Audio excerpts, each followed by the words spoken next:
اگر انسان کے دل کو زنگ لگ جائے تو کیسے چھٹے گی؟ میرے آقا صلی اللہ تعالی علیہ وسلم فرماتے ہیں اے میرے صحابی، تم اپنے دل کی زنگ اگر چھٹانا چاہتے ہو، میرا کوئی امتی اپنے گناہگار دل کی زنگ چھٹانا چاہتا ہے تو اسے کچھ اور کرنے کی ضرورت نہیں ہے، بس وہ یہ کرے کہ میرے پیارے قرآن کی تلاوت شروع کر دے۔ قرآن کی تلاوت کے ذریعے اللہ تعالیٰ انسان کے دل کی زنگ کو ختم کر دیتا ہے۔ اور میرے پیارے آقا کریم فرماتے ہیں دوسری چیز، انسان اپنی موت کو یاد کرے۔ جب انسان اپنی موت کو یاد کرتا ہے تو موت کی کثرت سے کرنے کی وجہ سے میرے پیارے انسان کے گناہوں کی جو دل میں زنگ بیٹھ جاتی ہے وہ زنگ ختم ہو جاتی ہے۔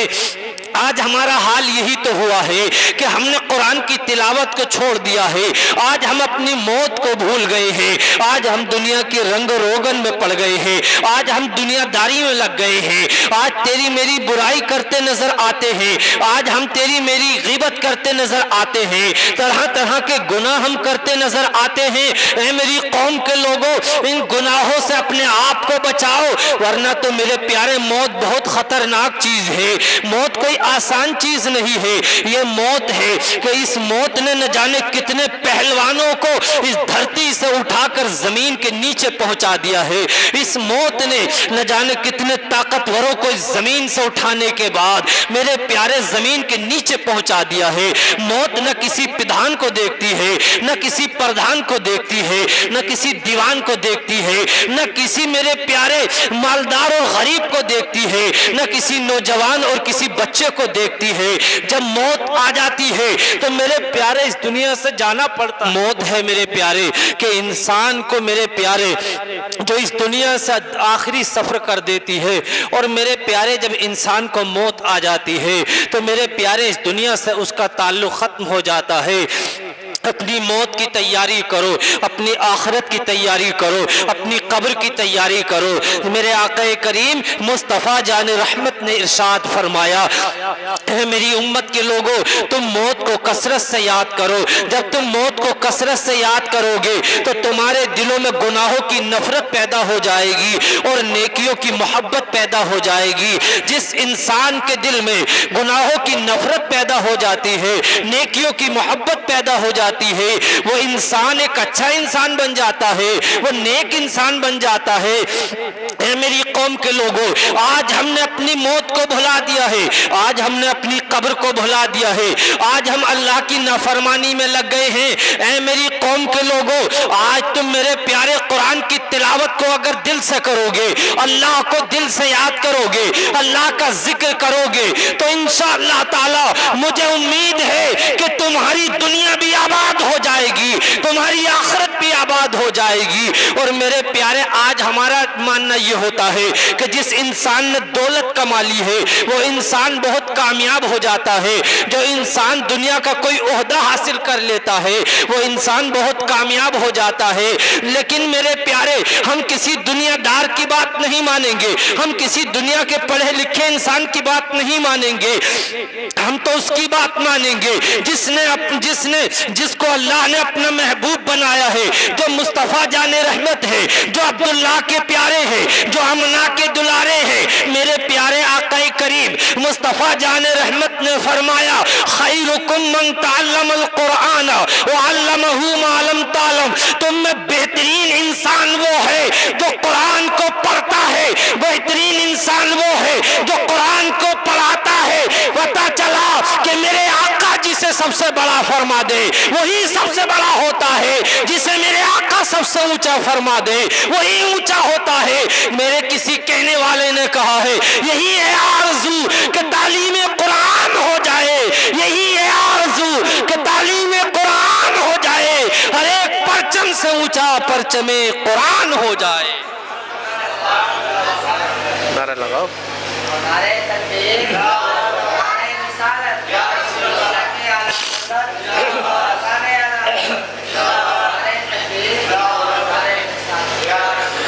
میرے پیارے قرآن وہ عظیم کتاب ہے، قرآن وہ بزرگی والی کتاب ہے کہ میرے پیارے قرآن کے پڑھنے والوں نے وہ مرتبہ حاصل کیا ہے، وہ مقام حاصل کیا ہے۔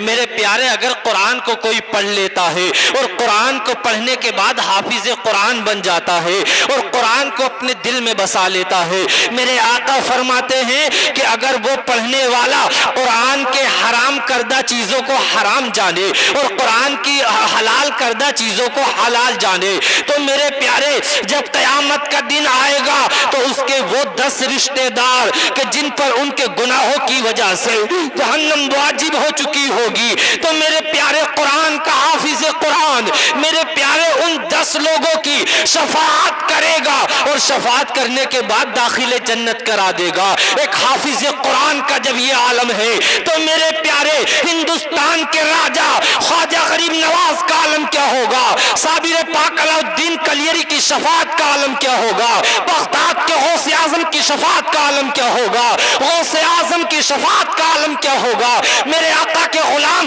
ابو بکر کا عالم کیا ہوگا اور حضرت عمر کی شفاعت کا عالم کیا ہوگا، اور میرے پیارے عبداللہ کے پیارے آمنہ کے دلارے مصطفیٰ جان رحمت کی شفاعت کا عالم کیا ہوگا۔ علم و حکمت کے تاجدار، علم و حکمت کے شہریار، مجدد اعظم اعلیٰ حضرت فاضل بریلوی پکار کر کہتے ہیں واہ کیا مرتبہ، واہ کیا جود و کرم ہے، ایسا ہے بتا تیرا، نہیں سنتا ہی نہیں مانگنے والا تیرا۔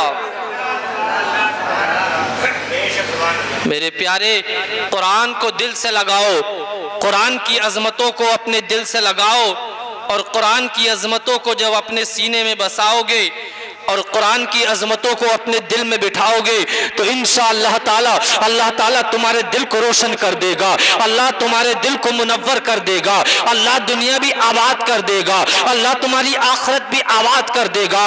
میرے پیارے جہاں قرآن مجید کی تلاوت ہوتی ہے وہاں سے شیاطین نکل کر بھاگ جاتے ہیں، وہاں اللہ کے فرشتے آ جاتے ہیں، وہاں اللہ کی رحمت برستی ہے، وہاں اللہ کی برکتیں اترتی ہیں۔ میرے پیارے قرآن کی تلاوت اگر کرو گے تو اللہ تمہاری قبر کو روشن کر دے گا، اللہ تمہارے گھروں کو روشن کر دے گا، اللہ تمہارے دلوں کو روشن کر دے گا۔ میرے پیارے قرآن تو وہ عظیم کتاب ہے، قرآن تو وہ بزرگ کتاب ہے کہ میرے غریب نواز میرے پیارے خواجہ معین الدین چشتی رحمت اللہ علیہ میرے پیارے ہندوستان کے راجہ کی بارگاہ میں ایک میرے پیارے اندھا آتا ہے اور آنے کے بعد عرض کرتا ہے اے غریب نواز معین الدین چشتی اجمیری، میری آنکھیں نہیں ہے، میری آنکھوں سے دیکھتا نہیں ہے، آپ میری آنکھوں پر کچھ پڑھ کے دم کر دیجئے۔ غریب نواز نے سورہ فاتحہ یعنی الحمدللہ رب العالمین پڑھنے کے بعد اس اندھے کی آنکھوں پر دم کرنی ہے، جب کہی ہے اللہ نے اس کی آنکھیں عطا فرما دی ہے، اس کی آنکھیں عطا فرما دی ہے، وہ آنکھوں سے اپنی دیکھ رہا ہے۔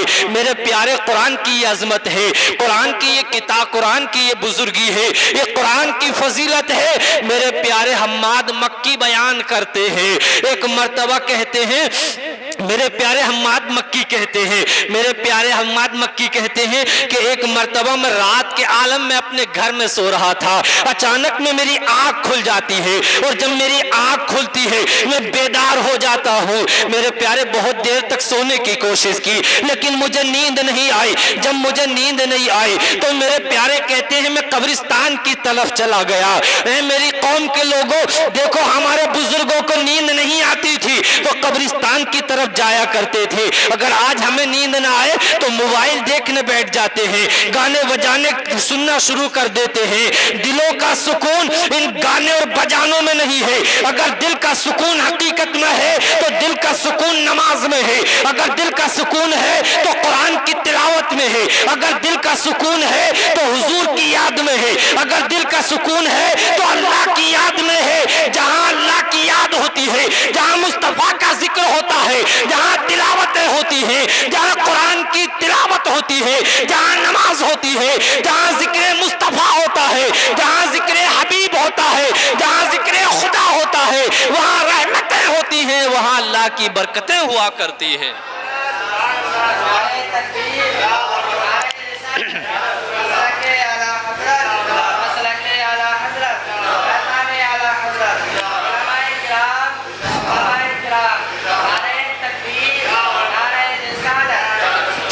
حماد مکی کہتے ہیں میں جیسے ہی قبرستان پہنچا اور جانے کے بعد وہاں بیٹھ جاتا ہوں، جب میں بیٹھ گیا تو میرے پیارے کہتے ہیں مجھے تھوڑی سی نیند آ گئی، میں خواب میں کیا دیکھتا ہوں؟ کہتے ہیں میں دیکھ رہا ہوں کہ تمام قبروں سے مردے اٹھ رہے ہیں، اور مردے جب اٹھ رہے ہیں تو میں نے دیکھا کہ سارے مردے اٹھ کے جا رہے ہیں اور کوئی بانٹنے والا کچھ تقسیم کر رہا ہے۔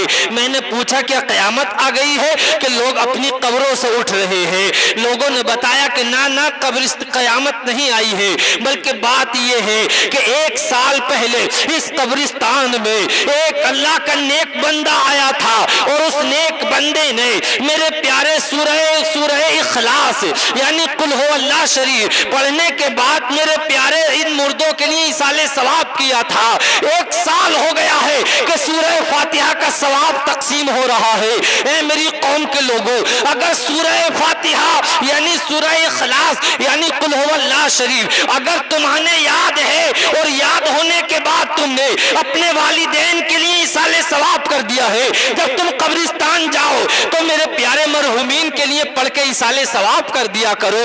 اللہ تعالیٰ ان کی قبروں کو میرے پیارے اپنے نور سے روشن فرما دے گا، اور تمہارے نامہ اعمال میں بھی میرے پیارے تم برکتیں ہو جائیں گی، نیکیاں درج ہو جائیں گی۔ میرے پیارے قرآن کی وہ عظمت ہے، قرآن تمہارا ساتھ دنیا میں بھی دے گا، قرآن تمہارا ساتھ تمہاری قبر میں بھی دے گا، قرآن تمہارا ساتھ میدان محشر میں بھی دے گا۔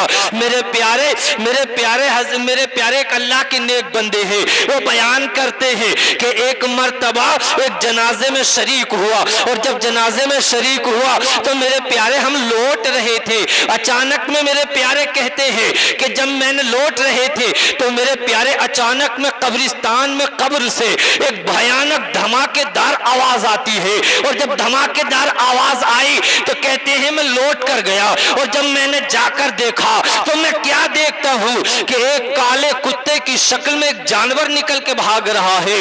میں نے کہا تو کیا بلا ہے اور تو کون ہے اور کہاں سے آ رہا ہے؟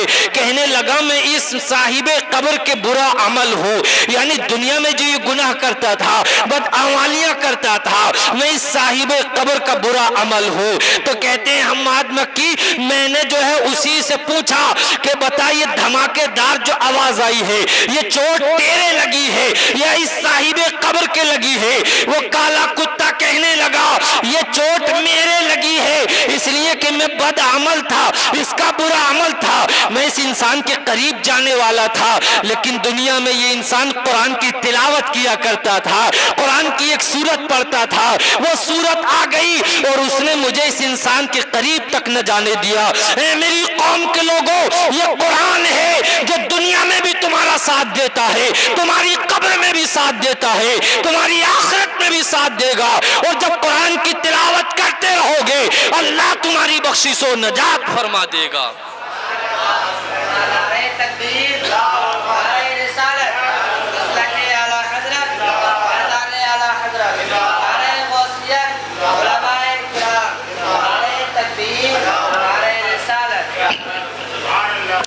ایک مرتبہ میرے پیارے آقا مسجد نبوی شریف میں تشریف رکھتے ہیں، اور صحابہ کرام آنے کے بعد عرض کرتے ہیں آقا مسجد نبوی شریف کے دروازے پر ایک جنازہ تیار ہے، اے میرے آقا آپ اس کی نماز جنازہ پڑھا دیجئے۔ میرے آقا نے میرے پیارے اپنی نگاہ نبوت کو اٹھایا، اور اٹھانے کے بعد فرمایا اے میرے صحابہ یہ شخص جو ہے اس پر 4 درہم کا قرض ہے، میں اس کی نماز جنازہ نہیں پڑھوں گا، تم جاؤ اس کی نماز جنازہ تم پڑھ لو۔ میرے آقا نے یہ فرما دیا، اور فرمانے کے بعد میرے پیارے صحابہ اکرام جو ہے چلے گئے۔ اتنے میں میرے آقا مسجد نبوی شریف میں تشریف فرما ہے، حضرت جبریل علیہ السلام میرے آقا کی بارگاہ میں حاضر ہو گئے، اور آنے کے بعد عرض کرتے ہیں اے اللہ کے حبیب اے مصطفیٰ جان رحمت، اللہ نے آپ کے لیے مجھے لے کر تمہاری بارگاہ میں سلام بھیجا ہے، اللہ کا سلام قبول کیجئے۔ آقا کریم صلی السلام قبول کرتے ہیں۔ میرے آقا کی بارگاہ میں حضرت جبریل عرض کرتے ہیں آقا اللہ نے مجھے حکم دیا ہے کہ وہ شخص جس کی نماز جنازہ پڑھانے کے لیے آپ نے منع کر دیا ہے، پہلے تو میں انسانی شکل میں جا کر اس انسان کا قرض ادا کروں، اور میرے آقا جس انسان کی نماز جنازہ پڑھانے سے آپ نے انکار کر دیا ہے، آقا وہ انسان تو ایسا انسان ہے کہ جو بخشا ہوا ہے، جس کی بخشش ہو چکی ہے، اور جو اس کی نماز جنازہ پڑھے گا اللہ نے ان کی بھی بخشش فرما دی ہے، اس کی بھی بخشش ہو جائے گی۔ اللہ اکبر۔ میرے آقا فرماتے ہیں یہ عزت و کرامت یہ اس کو کس وجہ سے ملی ہے، یہ کس وجہ سے اس کو یہ بخشش ملی ہے، یہ کس وجہ سے اس کو مقام ملا ہے، کس وجہ سے یہ مرتبہ ملا ہے؟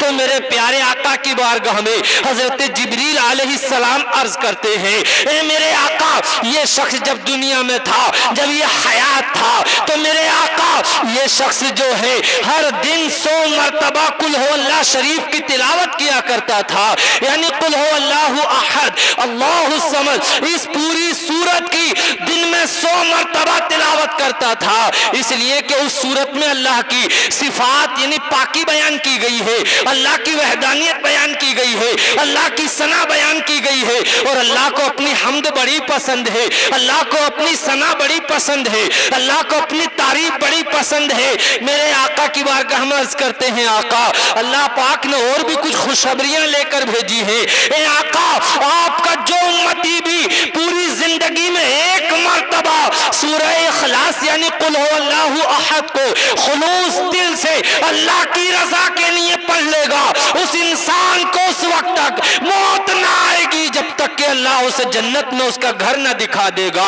اور میرے پیارے میرے آقا کریم فرماتے ہیں اے میرے آقا کریم ارشاد فرماتے ہیں اور فرماتے ہیں میرے آقا کی بارگاہ میں حضرت جبریل عرض کرتے ہیں اے میرے آقا اللہ نے اور خوشخبری لے کر بھیجی ہے، اور خوشخبری یہ ہے میرے آقا کہ جو امتی آپ کا اس سورت کی تلاوت کرتا رہے گا اور 5 نمازوں میں سے ہر نماز کی ایک رکعت میں اس قل ہو اللہ شریف کو پڑھتا رہے گا، جب قیامت کا دن آئے گا، اور قیامت کا دن کیسا ہوگا میرے پیارے یہ زمین تانبے کی بن جائے گی، سورج سوا نیزے پر آ جائے گا، باپ بیٹے کا ساتھ نہ دے گا، بیٹا بے باپ کا ساتھ نہ دے گا، یعنی کوئی کسی کا ساتھ نہ دے گا، نفسی کا عالم ہوگا، حالات تو یہاں تک بگڑ جائیں گے کہ اللہ قہر و غضب میں ہوگا، اور میرے پیارے کوئی کسی کا ساتھ دینے والا نہ ہوگا، انبیاء کرام بھی اپنی امتوں کی شفاعت سے انکار کر دیں گے۔ ایسے وقت میں میرے پیارے آقا کریم کی بارگاہ میں عرض کرتے ہیں حضرت جبریل جب قیامت کا دن آگا تو یہ خوبصورت اس پڑھنے والے کی بھی شفاعت کرے گی اور اس کے رشتہ داروں کی بھی شفاعت کرے گی۔ میرے پیارے قرآن کی تلاوت جو کرتا ہے اللہ اس کی دنیا میں بخشش فرما دیتا ہے، اللہ اس کی قبر کو روشن فرما دیتا ہے، اللہ میدان محشر میں اس کی میرے پیارے عزت عطا فرمائے گا۔ اے میری قوم کے لوگوں یہ قرآن ایسی عظیم کتاب ہے کہ اللہ نے اپنے محبوب پہ نازل فرمائی ہے، اللہ نے اپنے محبوب پہ نازل فرمائی ہے، اور حضور کے واسطے سے یہ قرآن ہم تک مل گیا ہے۔ میرے پیارے قرآن پڑھتے چلے جاؤ، اور قرآن پڑھو گے اور قیامت کا دن آئے گا تو میرے آقا تمہاری شفاعت فرمائیں گے، اور شفاعت فرمانے کا عالم یہ ہوگا علم و حکمت کے تاجدار، علم و حکمت کے شہریار اعلیٰ حضرت فاضل بریلوی پکار کر کہتے ہیں پیش حق مزدہ شفاعت کا سناتے جائیں گے، آپ روتے جائیں گے، ہم کو ہنساتے جائیں گے، اور آگے بڑھتے ہیں اور پکارتے ہیں وسعتیں دی ہے خدا نے دامن محبوب کو، جرم کھلتے جائیں گے اور وہ چھپاتے جائیں گے۔ میرے پیارے قرآن کی یہ عظمت ہے، قرآن کا ادب و احترام، قرآن کی تعظیم اپنے دلوں میں اتارو، قرآن کی تلاوت سے اپنے گھر آباد کرو۔ وہ گھر ویران ہیں کہ جن گھروں میں قرآن کی تلاوت نہیں ہوتی، وہ سینے ویران ہیں کہ جو قرآن سے دور ہیں۔ قرآن کی عزت کیا کرو، قرآن کا ادب و احترام کیا کرو، قرآن کی تعظیم کیا کرو، اور قرآن کی تعظیم کا انعام تمہیں بہت بڑا ملے گا۔ آج کچھ بدعقیدہ لوگ قرآن کا ادب و احترام نہیں کرتے ہیں. کوئی دیکھو تو گھٹنوں پہ رکھ کے قرآن کو پڑھ رہا ہے، کسی کو دیکھو تو میرے پیارے کہیں نیچے رکھے پڑا ہے قرآن کو. قرآن وہ کتاب ہے جو سروں پہ رکھنے کی کتاب ہے. قرآن مقدر والوں کو نصیب ہوتا ہے، قرآن نصیب والوں کو ملا کرتا ہے. قرآن کوئی ایسی کتاب نہیں ہے کہ جو ہر کسی کو مل جائے. قرآن میرے پیارے اللہ کا رحم و کرم ہے، یہ اللہ کی مہربانی ہے کہ اللہ نے اپنے حبیب کے صدقے میں قرآن ہمیں عطا فرمایا ہے، قرآن جیسی عظیم کتاب عطا فرمائی ہے. اے میری قوم کے لوگوں، قرآن کو اپنے سینے سے لگاؤ، قرآن کو اپنے دل میں بساؤ، قرآن کی عزت کیا کرو، قرآن کا ادب و احترام کیا کرو. اے میری قوم کے لوگوں، قرآن کو گھر میں اپنے اونچی جگہ رکھا کرو، قرآن کو ہر نماز کے بعد چوما کرو. قرآن وہ کتاب ہے کہ جس کا دیکھنا بھی عبادت ہے. قرآن وہ عظیم کتاب ہے کہ جس کا چومنا بھی عبادت ہے. قرآن وہ عظیم کتاب ہے جس کا پڑھنا بھی عبادت ہے. قرآن وہ عظیم کتاب ہے جس کا سننا بھی عبادت ہے. اگر قرآن کا ادب و احترام تمہارے دل میں ہوگا تو انشاءاللہ نظام الدین رامپور کو یقین ہے کہ اللہ تمہارے مقدر کو روشن فرما دے گا، اللہ تمہاری روزی میں برکتیں فرما دے گا، اللہ تمہاری عمر میں برکتیں عطا فرما دے گا، اللہ دنیا اور آخرت میں تمہیں وہ مقام عطا فرمائے گا جس کا تمہیں یقین بھی نہ ہوگا. اے میری قوم کے لوگوں، خواجہ غریب نواز معین الدین چشتی رحمت اللہ علیہ فرماتے ہیں کہ ایک ایسا گنہگار انسان تھا، ایک ایسا فاسق و فاجر انسان تھا، ایک ایسا اللہ کا نافرمان انسان تھا جس کی نافرمانی کی وجہ سے، جس کے گناہوں کی وجہ سے لوگ اس سے نفرت کیا کرتے تھے، لوگ اسے اپنے پاس نہیں بٹھاتے تھے، لوگ اس سے تعلق نہیں رکھتے تھے. یقینی طور پر جو اللہ کا نافرمان ہو تو ایسے انسان سے تعلق نہیں رکھنے چاہیے. جو اللہ کی بارگاہ میں نافرمانی کرتا ہو، جو نماز نہ پڑھتا ہو، جو قرآن کی تلاوت سے دور ہو، تو ایسا آدمی جو فاسق و فاجر ہو اس سے تعلق رکھنے سے کیا فائدہ ہے. غریب نواز فرماتے ہیں کہ وہ آدمی بڑا گنہگار تھا، بڑا خطاکار تھا، اللہ کا نافرمان تھا، لیکن میرے پیارے کچھ دنوں میں اس کا انتقال ہو گیا. غریب نواز فرماتے ہیں کہ کسی نے اس کو خواب میں دیکھا تو بڑی اچھے حالات میں ہے، بڑی اچھے طریقے سے فرشتوں کے ساتھ جنت میں ٹہل رہا ہے. غریب نواز فرماتے ہیں کہ خواب میں دیکھنے والے نے اس سے معلوم کیا، اے صاحب، اے مرنے والے، تو ذرا یہ تو بتائیے انعام کس وجہ سے ملا ہے، کہ یہ جنت کس وجہ سے ملی ہے، یہ جنتی تاج کس وجہ سے ملا ہے، یہ اللہ نے تیرے اوپر رحم کیسے کیا ہے، یہ اللہ نے کرم کیسے کیا ہے. اے بندہ مومن ذرا بتا تو صحیح. یہ عرض کرتا ہے کہ میں دنیا میں اللہ کا یقیناً نافرمان تھا، میں بڑا فاسق و فاجر تھا. یہ کہتا ہے لیکن میرے دل میں ایک بات تھی، میرا ایک عمل تھا، جہاں میں قرآن کو دیکھتا تھا تو قرآن کی عظمت کی وجہ سے اسے دیکھ کر چوم لیتا تھا، اس کو اپنے سر پر رکھ لیتا تھا، اور جہاں قرآن ہوتا تھا میں کبھی بیٹھتا نہیں تھا اس کے ادب و احترام کی وجہ سے، قرآن کی تعظیم و توقیر کی وجہ سے میں کھڑا رہتا تھا. اللہ کو قرآن کی عزت کرنا، اللہ کو قرآن کا ادب و احترام کرنا اتنا پسند آیا کہ اللہ پاک نے اسی کے واسطے سے میری بخشش فرما دی، اللہ نے اسی کے وسیلے سے مجھے جنت عطا فرما دی. میرے پیارے، دنیا بدل سکتی ہے، کائنات اپنی جگہ سے ہٹ سکتی ہے، لیکن میرے محبوب نے، اللہ کے محبوب نے، عبداللہ کے پیارے نے، آمنہ کے دلارے نے جو فرما دیا ہے وہ ہو کے رہے گا. تبھی تو کسی نے کہا ہے قول محمد، قول خدا فرمان نہ بدلا جائے گا، بدلے کا زمانہ لگا مگر قرآن نہ بدلا جائے گا. قرآن کی عظمتوں کو اپنے سینے میں بساؤ، قرآن کی عزتوں کو اپنے سینے میں بساؤ، انشاءاللہ تعالی اللہ تمہیں بے شمار انعام عطا فرمائے گا. میرے پیارے، حضرت حسن بصری رحمت اللہ علیہ اللہ کے بہت بڑے نیک بندے ہیں. آپ کی بارگاہ میں ایک خاتون آتی ہے اور آنے کے بعد عرض کرتی ہے، اے حسن بصری میری ایک جوان بیٹی تھی جس کا کچھ دن پہلے انتقال ہو گیا ہے، اے حسن بصری میں یہ چاہتی ہوں کہ اپنی بیٹی کا خواب میں دیدار کر لو۔ یقیناً بیٹی سے محبت ہونی چاہیے، جن گھروں میں بیٹیاں ہوتی ہیں ان گھروں میں اللہ کی رحمت برستی ہے، ان گھروں میں اللہ اپنا کرم فرماتا ہے۔ میرے پیارے بیٹی اللہ کی رحمت ہے، بیٹیوں کے صدقے میں اللہ باپ کو عزتیں عطا فرماتا ہے۔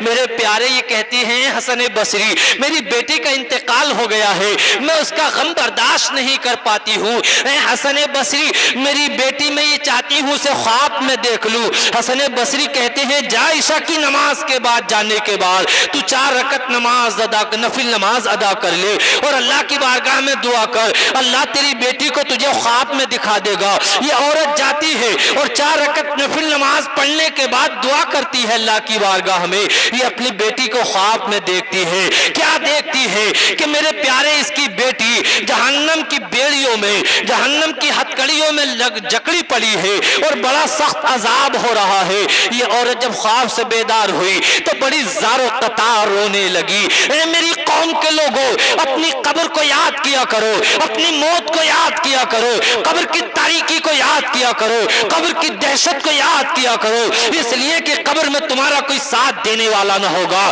قبر میں تمہاری کوئی ہمدردی کرنے والا نہ ہوگا۔ یہ موت کی تیاری کرو، اپنی قبر کی تیاری کرو۔ انشاءاللہ اگر تم نے اللہ کی فرما برداری کی ہے، اللہ کو راضی کیا ہے، اللہ کو خوش کیا ہے، نمازوں کی پابندی کی ہے، ماں باپ کی فرما برداری کی ہے، تو انشاءاللہ تمہاری قبر روشن ہو جائے گی، دنیا بھی آباد ہو جائے گی اور آخرت بھی آباد ہو جائے گی۔ یہ شخص میرے پیارے اب یہ روتی بڑی زار و قطار رو رہی ہے۔ یہ خاتون حضرت حسن بصری کی بارگاہ میں جاتی ہے اور جانے کے بعد عرض کرتی ہے اے اللہ کی نیک بندے میں نے اپنی بیٹی کو بڑے سخت عذاب میں دیکھا ہے۔ میرے پیارے حضرت حسن بصری کہتے ہیں جا تو اپنے گھر چلی جا اور اپنی بیٹی کے نام سے کچھ صدقہ و خیرات کر اور جانے کے بعد درود شریف پڑھ اور اپنی بیٹی کے ایصال ثواب کر دے۔ میرے پیارے یہ عورت ایسے ہی کرتی ہے گھر آ کے۔ کچھ دنوں کے بعد حضرت حسن بصری ہے رات کو سوتے ہیں، خواب دیکھتے ہیں کہ آپ بھی جنت میں ٹہل رہے ہیں۔ میرے پیارے کیا دیکھتے ہیں کہ ایک نوجوان لڑکی ہے جو جنتی تخت پر بیٹھی ہوئی ہے، جنتی تاج اس کے سر پہ سجا ہوا ہے، حور و غلمان اس کی خدمت کر رہے ہیں۔ میرے پیارے وہ لڑکی کہتی ہے اے حسن بصری کیا تم مجھے پہچانتے ہو، کیا تم مجھے جانتے ہو؟ حضرت حسن بصری کہتے ہیں نہ بیٹی میں تجھے نہیں جانتا ہوں، میں تجھے نہیں پہچانتا ہوں، تو بتا بیٹی تو کون ہے؟ یہ نوجوان لڑکی کہتی ہے میری ماں تمہارے پاس آئی تھی، میں اسی کی بیٹی ہوں۔ حضرت حسن بصری کہتے ہیں اے میری لخت جگر، اے میری بیٹی تیری ماں نے تو تیری حالات کچھ اور بتائے تھے، تو بڑے سخت عذاب میں مبتلا تھی۔ یہ نوجوان لڑکی عرض کرتی ہے ہاں ہاں حسن بصری میری ماں نے سچ کہا تھا، یقینی طور پر میں سخت عذاب میں مبتلا تھی، لیکن ایک مرتبہ ایسا ہوا کہ جس قبرستان میں دفن تھی اس قبرستان سے ایک اللہ کا نیک بندہ گزرا، اس نے درود پاک پڑھا اور پڑھنے کے بعد ان تمام مرحومین کے لیے ایصال ثواب کر دیا۔ میری طرح اسی قبرستان میں تقریباً 70,000 مرحومین یعنی مرد عذاب میں مبتلا تھے۔ جب اس نیک بندے نے درود پاک پڑھنے کے بعد ایصال ثواب کیا تو اللہ نے ان تمام مرحومین کی درود پاک کی برکت سے بخشش فرما دی ہے۔ اے میری قوم کے لوگوں اللہ کے حبیب مصطفیٰ جان رحمت کی بارگاہ میں درود و سلام پیش کیا کرو، درود پڑھا کرو، سلام پڑھا کرو۔ اللہ تعالیٰ تمہیں میرے پیارے درود کے صدقے میں تمہارے ایمان میں روشنی فرما دے گا، تمہیں ایمان عطا فرمائے گا، تمہارے ایمان میں روشنی پیدا فرما دے گا، اور تم حضور پہ جب درود پڑھو گے تو انشاءاللہ تعالیٰ اور حضور پہ درود پڑھ کے جو بھی مانگو گے میرے آقا نظر کرم فرما دیں گے اور تمہاری جھولیاں بھرتی چلی جائیں گی۔ علم و حکمت کے تاجدار، علم و حکمت کے شہریار اعلیٰ حضرت فاضل بریلوی پکار کر کہتے ہیں میرے کریم سے گر قطرہ کسی نے مانگا دریا بہا دیے ہیں دروے بہا دیے۔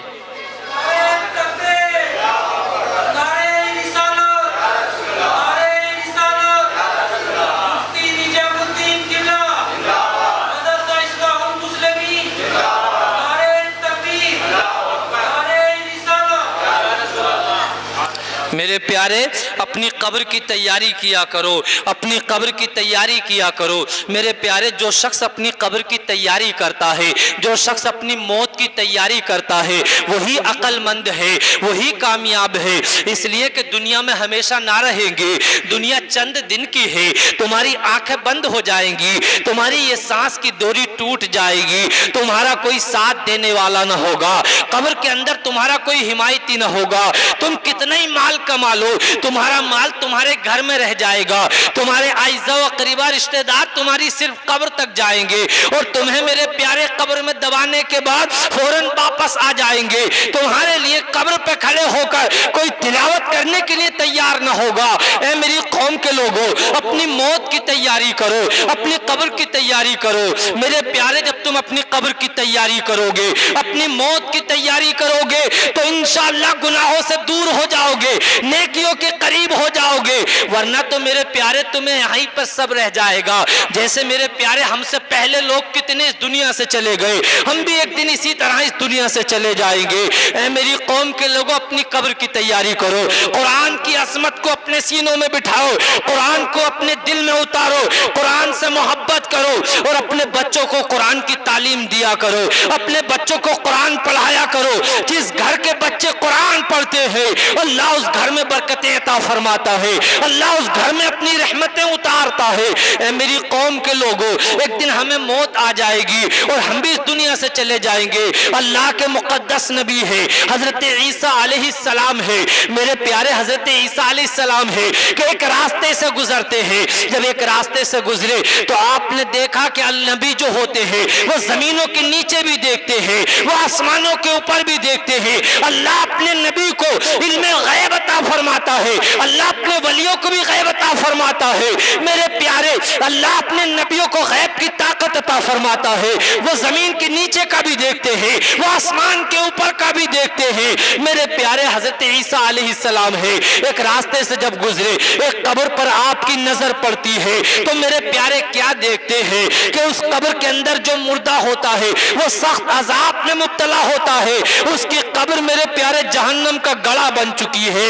اے میری قوم کے لوگوں، اپنی قبر کی تاریکی کو یاد کیا کرو، اپنی قبر کی ہولناکی کو یاد کیا کرو، قبر کی دہشت کو یاد کیا کرو، قبر کی اندھیری کو یاد کیا کرو۔ قبر تمہارے لیے کوئی آسان جگہ نہیں ہے۔ قبر کو یاد کر کے بڑے بڑے بزرگ رویا کرتے تھے، بڑے بڑے متقی لوگ رویا جایا کرتے تھے، اس لیے کہ قبر میرے پیارے، اگر تم نے اللہ کی نافرمانی کی ہے، تم نے میرے پیارے ماں باپ کا دل دکھایا ہے، نمازیں نہیں پڑھی ہیں، تو یقین جان لو یہ تمہاری قبر جہنم کا گڑھا بن جائے گی، اور تمہارے اندر طاقت نہیں ہے کہ تم قبر کے عذاب کو برداشت کر سکو، تمہارے اندر ہمت نہیں ہے کہ تم اللہ کے عذاب کو برداشت کر سکو۔ اے میری قوم کے لوگوں، حضرت عیسیٰ علیہ السلام ہے کہ کچھ دنوں کے بعد پلٹ کر آتے ہیں، میرے پیارے جب اس قبر پر نظر ڈالتے ہیں تو وہی قبر ہے کہ میرے پیارے جنت کا باغ بنی ہوئی ہے۔ جب جنت کا باغ بنی ہوئی دیکھی تو میرے پیارے آپ کو بڑی حیرت ہوئی۔ اللہ کی بارگاہ میں عرض کرتے ہیں، اے میرے مالک و مولا، تمام حمد و ثنا تیرے لیے، تمام تعریفیں تیرے لیے، تمام خوبیاں تیرے لیے، اے زمین و آسمان کے مالک، اے کائنات کے مالک۔ ابھی کچھ دن پہلے گیا تھا تو یہ قبر جہنم کا گڑھا بنی ہوئی تھی، لیکن اب لوٹ کر آیا ہو تو یہ قبر جنت کا باغ بن چکی ہے۔ اے میرے مالک، معاملہ سمجھ میں نہیں آتا، بات سمجھ میں نہیں آتی کہ بات کیا ہے۔ میرے مالک، معاملہ کیا ہے؟ اللہ اپنا حکم فرما۔ اللہ پاک فرماتا ہے کہ جب اس انسان کا انتقال ہوا تھا تو اس کی بیوی کسی امید سے تھی، اور یہ اپنی بیوی سے کہہ کر آیا تھا کہ میرا بچہ جو بھی ہو اس کو اللہ کا دین کی تعلیم دینا۔ آج وہ بچہ اس قابل ہو گیا ہے کہ وہ مدرسے میں پڑھنے کے لیے گیا ہے، اور وہ بچہ مدرسے میں کیا پڑھ رہا ہے؟ بس میں اللہ کا میرا نام لے رہا ہے، بسم اللہ الرحمن الرحیم پڑھ رہا ہے، کبھی رحمان کہتا ہے، کبھی رحیم کہتا ہے۔ میری رحمت کو یہ بات برداشت نہ ہوئی کہ اس کا چھوٹا سا بچہ مجھے رحمان کہتا رہے، مجھے رحیم کہتا رہے، اور میں اس کے باپ کو عذاب دیتا رہوں۔ میری رحمت کو جوش آ گیا، بس اس کے بچے نے مجھے رحمان کہہ کر پکارا، مجھے رحیم کہہ کر کر پکارا، میں نے اس کے باپ کی بخشش و نجات فرما دی، میں نے اس کے باپ کی مغفرت فرما دی۔ اے میری قوم کے لوگوں، اللہ کے محبوب کے دامن کو پکڑ لو، اولیاء کرام کے دامن کو پکڑ لو، قرآن کی تعلیم پہ عمل کر لو، حدیث کی تعلیم پہ عمل کر لو، علماء کرام کا دامن پکڑ لو، انشاءاللہ دنیا بھی کامیاب ہو جائے گی، آخرت بھی کامیاب ہو جائے گی۔ ڈاکٹر اقبال پکار کر کہتے ہیں کہ محمد سے وفاتو نے تو ہم تیرے ہیں، یہ جہاں چیز کیا ہے لوہو قلم تیرے۔ قرآن بہت عظیم کتاب ہے، لیکن آج ہمارا حال یہ ہے قرآن پڑھے ہوئے نہیں ہیں۔ جب قرآن پڑھے ہوئے بھی نہیں ہیں تو قرآن سنتے بھی نہیں ہیں۔ قرآن پڑھا کرو، قرآن کی باتوں پر عمل کیا کرو۔ جب قرآن کی باتوں پر، قرآن کے احکام پر، اور جو قرآن میں اللہ نے ہمیں حکم دیا ہے جن باتوں کا، ان باتوں پر عمل کرو گے تو انشاءاللہ تعالیٰ تمہاری زندگیوں میں بہاریں پیدا ہو جائیں گی، تمہاری زندگیوں میں روشنی پیدا ہو جائے گی۔ اے میری قوم کے لوگوں، اپنی قبر کی تیاری کرو، اپنی موت کی تیاری کرو۔ عقل مند وہی انسان ہے جو اپنی قبر کی تیاری کرتا ہے، عقل مند وہی انسان ہے جو اپنی موت کی تیاری کرتا ہے۔ اس لیے کہ دنیا میں تو ہم مسافر کی طرح ہیں، آج ہیں کل کو نہیں ہوں گے، ایک پانی کے بلبلے کی طرح ہے۔ زندگی ختم ہونے کا کوئی زیادہ لمبا ٹائم نہیں ہے میرے پیارے۔ قرآن میں اللہ پاک فرماتا ہے ان الانسان لفی خسر، بے شک انسان گھاٹے میں ہے۔ انسان کا سب سے بڑا گھاٹا کیا ہے میرے پیارے؟ مال کا نقصان ہو جانا یہ انسان کا سب سے بڑا گھاٹا نہیں ہے، انسان کی صحت کا خراب ہو جانا یہ انسان کا سب سے بڑا گھاٹا نہیں ہے، اولاد کا ختم ہو جانا یہ انسان کا سب سے بڑا گھاٹا نہیں ہے، بلکہ انسان کا سب سے بڑا گھاٹا وہ ہے جسے قرآن نے بتایا ہے۔ قرآن کہتا ہے انسان کا سب سے بڑا گھاٹا یہ ہے کہ اس کی گزرتی ہوئی عمر ہے، اس کی کم ہوتی ہوئی عمر ہے۔ ہماری پیاری جو عمر کم ہو رہی ہے میرے پیارے، اپنی موت کی تیاری کرو۔ موت کے تمہارے پاس پیغام آ چکے ہیں، بالوں کا سفید ہو جانا یہ تمہارے پاس موت کا پیغام ہے، تمہاری نظر کا کمزور ہو جانا یہ میرے پیارے تمہارے پاس موت کا پیغام ہے، تمہارے دانتوں کا گر جانا یہ تمہارے پاس میرے پیارے موت کا پیغام ہے۔ ہمارے درمیان سے جو ہمارے عزیز جنازے کی شکل میں جاتے ہیں وہ ہم سے کہہ کر جاتے ہیں دیکھو ہم نے اس دنیا میں رہنے کے لیے مکان بنائے، اس دنیا میں رہنے کے لیے کاروبار کھڑا کیا، اس دنیا میں رہنے کے لیے پیسہ کمایا، بیماری ہوئی تو دوا کھائی، جاڑے آئے تو میرے پیارے لحاف گدوں کے انتظام کیے، گرمی آئی تو کولر اور پنکھوں کے انتظام کیے، لیکن اس دنیا میں نہیں رہ سکے۔ اس دنیا سے ہمارا انجام یہ ہوا کہ ہم اس دنیا سے رخصت کر دیے گئے ہیں۔ وہ کہتے ہیں اے ہماری قوم کے لوگوں، اے ہمارے عزیز و اقربا، اپنی موت کی تیاری کرو ورنہ تو اس دنیا میں رہو گے۔ دیکھو فرعون کو موت آ گئی ہے، قارون کو موت آ گئی ہے، شداد کو موت آ گئی ہے، نمرود کو موت آ گئی ہے، بڑے بڑے پہلوانوں کو موت آ گئی ہے۔ اے میری قوم کے لوگوں، اپنی موت کی تیاری کرو ورنہ تو بڑے بڑے نوجوان اس دنیا سے جا چکے ہیں۔ تبھی تو کسی نے کہا ہے آگاہ اپنی موت سے کوئی بشر نہیں، سامان 100 برس کا ہے پل کی خبر نہیں۔ اپنی قبر کی تیاری کرو، اپنی موت کی تیاری کرو۔ خلیفہ عبد الملک کی بارگاہ میں ایک شخص آتا ہے اور آنے کے بعد بڑا زار و قطار روتا ہے، میرے پیارے زار و قطار روتا ہے، بہت زیادہ زار و قطار روتا ہے۔ جب اتنا زار و قطار رویا تو خلیفہ عبد الملک نے پوچھا بتا کیا معاملہ ہے، تیری بھی بات سنی جائے گی۔ یہ خلیفہ عبد الملک کی بارگاہ میں عرض کرتا ہے اے خلیفہ عبد الملک، بات یہ ہے کہ میں کفن چور ہوں اور آج میں نے 5 قبروں سے نصیحت حاصل کی ہے۔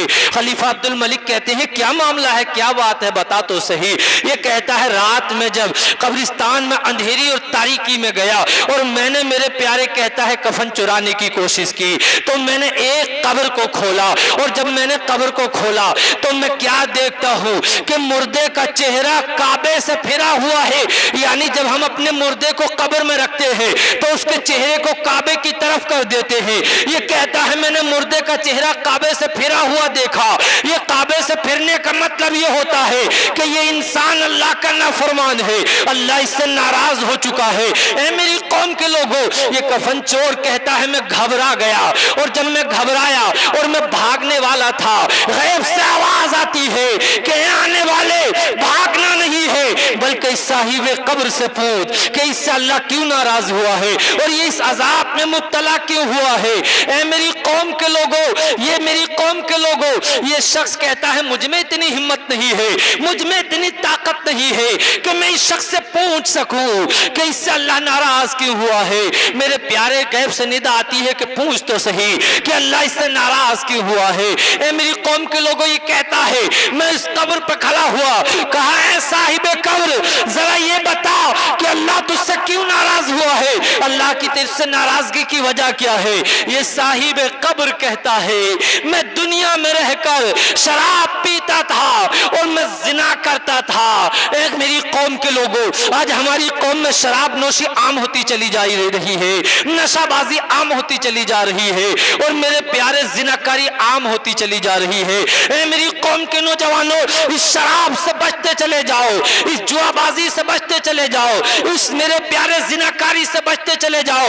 جس قوم کے اندر شراب نوشی آ جاتی ہے, جس قوم کے اندر زناکاری آ جاتی ہے, وہ قوم تباہ و برباد ہو جاتی ہے. میرے پیارے, یہ کہتا ہے میں نے دوسری قبر کھودی, اور جب دوسری قبر کھودی تو میں کیا دیکھتا ہوں, بڑا بھیانک منظر تھا کہ مردے کی شکل جو تھی وہ خنزیر جیسی بن گئی ہے, سور جیسی بن گئی ہے. میں گھبرا گیا اور گھبرانے کے بعد بھاگنے ہی والا تھا, اتنے میں غیب سے ندا آتی ہے کہ آنے والے بھاگنا نہیں ہے بلکہ تو اس صاحب قبر سے پوچھ کہ اللہ اس سے ناراض کیوں ہوا ہے اور اس سے کیوں اتنا سخت عذاب میں مبتلا کیا گیا ہے. یہ کہتا ہے میں نے بڑی ہمت کی اور ہمت کرنے کے بعد پوچھا اے صاحب قبر ذرا بتا کہ تجھ سے اللہ کیوں ناراض ہوا ہے. یہ کہتا ہے میں دنیا میں اللہ کے نام کی جھوٹی قسمیں کھاتا تھا اور حرام مال کھانے کا عادی تھا. آج ہماری قوم میں یہ گناہ بھی بڑھتا چلا جا رہا ہے کہ لوگ اللہ کے نام کی جھوٹی قسمیں کھاتے ہیں, لوگ اللہ کے نام کی جھوٹی قسمیں کھاتے ہیں اور حرام مال کھانے کا بھی رواج بڑھتا چلا جا رہا ہے.